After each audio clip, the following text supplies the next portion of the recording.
Once upon a time, in a bright and busy village, lived a couple named Fatima and Laolu. They had a little home, not big and fancy, but full of love. Fatima was very pretty, with a kind smile that lit up the room, and Laolu was strong and handsome. They were very happy because they had four beautiful daughters. Each one was like a sparkly gem, bright and beautiful. But Fatima and Laolu were very poor. Every day, Laolu worked very hard. He went to other people's farms and did a lot of work just to make sure they had enough food to eat. It wasn't always a lot, but they were thankful for whatever they had. Fatima, too, helped a lot. She fetched water, washed clothes for other people, and carried loads in the market, all to add a little more for their family. But even with all their hard work, things were tough. The little girls were growing and they needed things like books and pencils for school. But Fatima and Laolu often found it hard to pay for these. Sometimes the girls would come home early from school because they couldn't pay the fees. It made Fatima and Laolu sad, but they hugged their daughters, played with them, and tried to make each day as happy as they could. Their home was always filled with laughter and the sound of little feet running around. Even though they didn't have much, Fatima and Laolu loved each other and their daughters so much. They believed that somehow things would get better. They just didn't know how yet. So, every night under the twinkling stars, Fatima and Laolu would sit outside their small house, hold hands, and dream of a better tomorrow for their sweet girls. They knew it wasn't easy, but they had hope, and that was something very special to have. One sunny morning, Laulu felt very heavy in his heart. He knew he needed to find a way to make things better for his family. So, he decided to visit his friend in the next village, hoping for some help. He walked a long way under the big blue sky, thinking about his little girls and Fatima.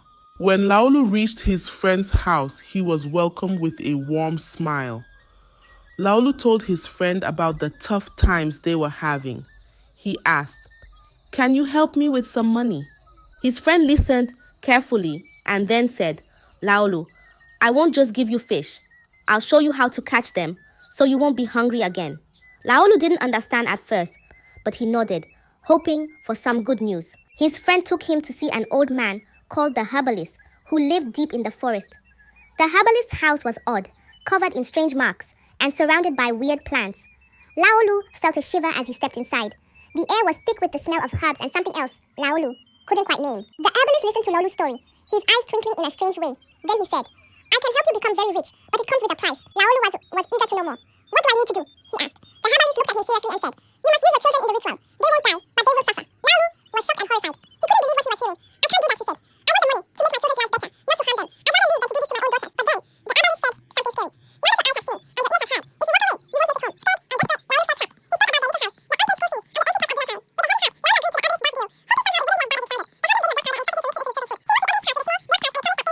black house, and he promised a cold, cold change. But as he walked home, the herbalist went to a room where he would tell the herbalist the herbalist back of the house.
And you, Fatima, must lick this wound every day.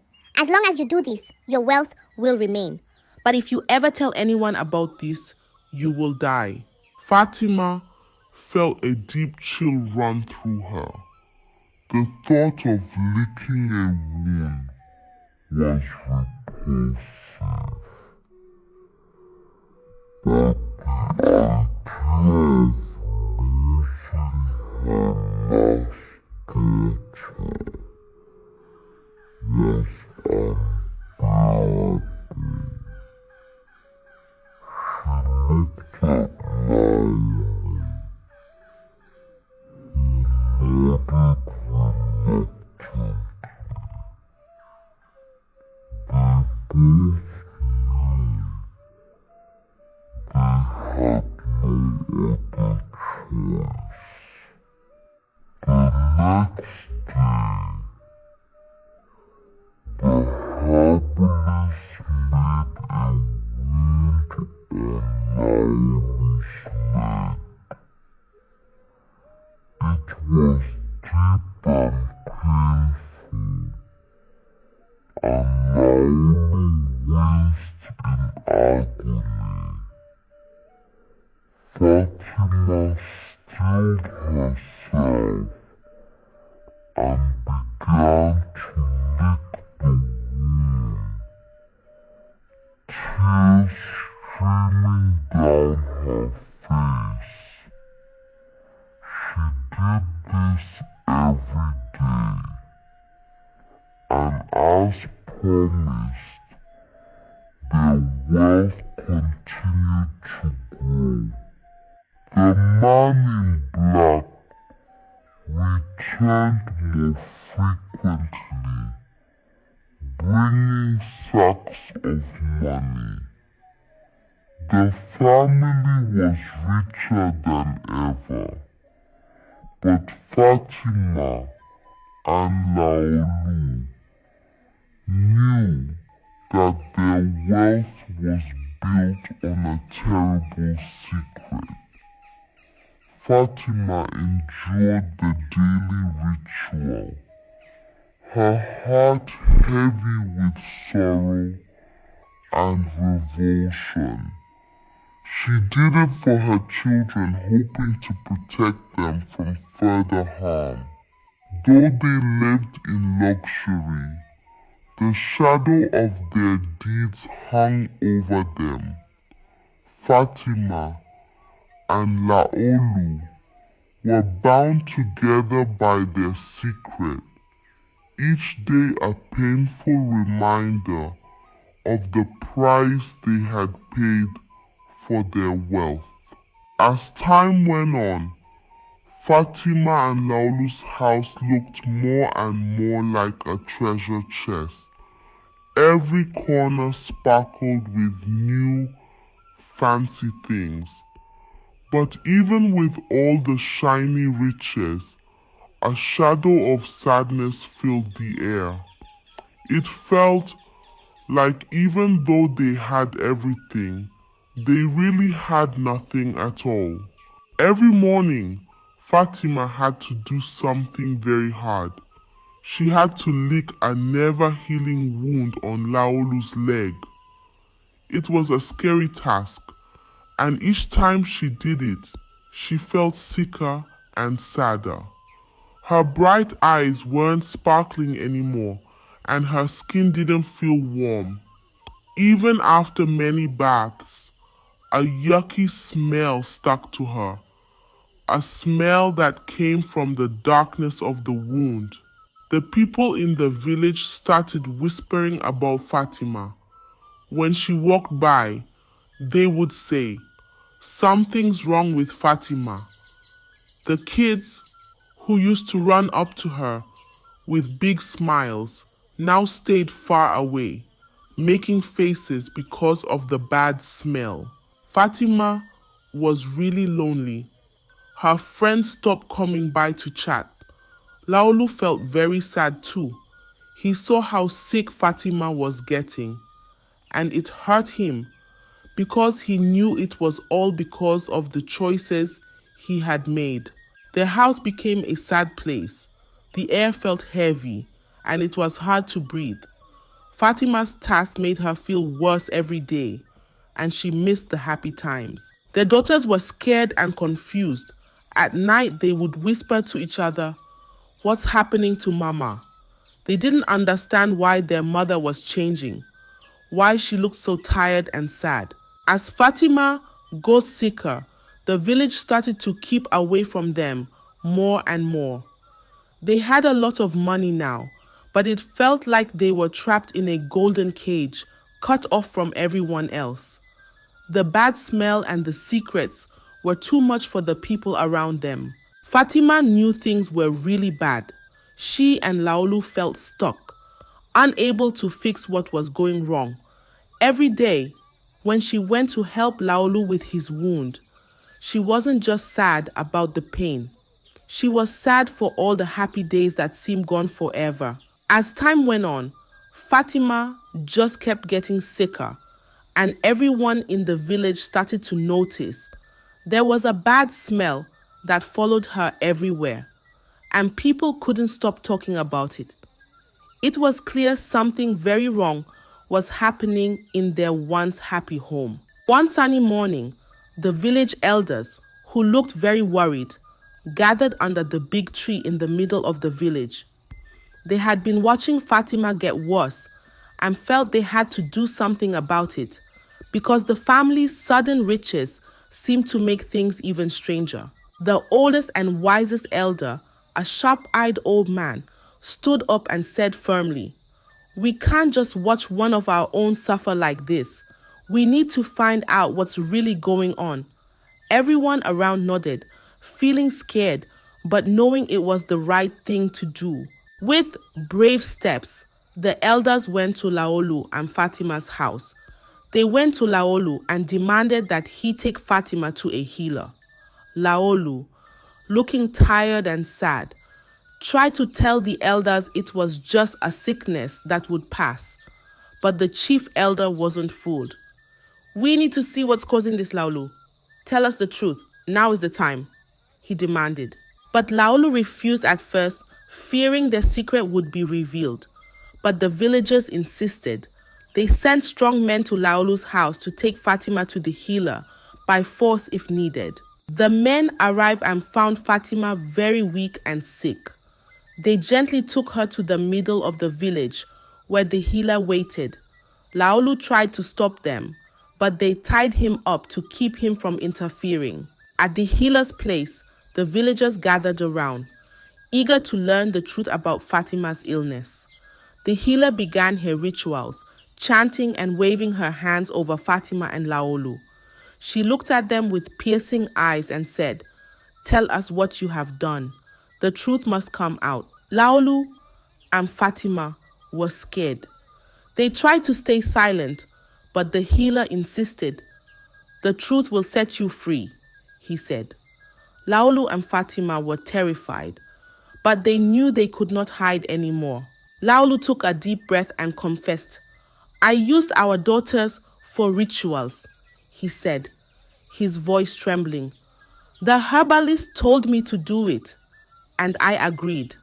I put black powder in their food, and that's why they suffered." Fatima sobbed and added, "I licked the wound on Laolu's leg every day to keep our wealth. I did it to save our last daughter, but I grew sick because of it." The villagers gasped in horror. They couldn't believe what they were hearing. As Laolu and Fatima finished their confession, something miraculous happened. Their eldest daughter, who was blind, suddenly regained her sight. The second daughter, who was deaf and dumb, could hear and speak again. The third daughter, who had been ill, became healthy and strong. The villagers were amazed and relieved, but their anger towards Laolu and Fatima grew. The village elder stood up and declared, "Laolu, for your terrible deeds, you will be punished. You have brought great suffering upon your family and our village." Suddenly, Laolu screamed and ran mad. He tore at his clothes and ran into the bush, shouting and laughing wildly. The villagers watched as he disappeared into the forest, never to be seen again. The elders then turned to Fatima. "You should have spoken up earlier," they said. "You have also caused pain and suffering by keeping this secret. You are banished from our village." Fatima cried and begged for forgiveness, but the elders were firm. She left the village, her heart heavy with sorrow. She hoped her daughters would forgive her someday. The villagers, filled with compassion, took in Fatima's daughters. They cared for them, raised them as their own, and made sure they were happy and healthy. The daughters grew up surrounded by love and support from the entire village. And so, the tale of Fatima and Laolu ended with a powerful lesson for everyone. The pursuit of wealth at the cost of family and integrity leads to great suffering. True happiness comes from love, honesty, and caring for one another. The village continued to thrive, and the story of Fatima and Laolu was told for generations as a warning and a reminder of what truly matters in life. I hope you enjoyed the tale.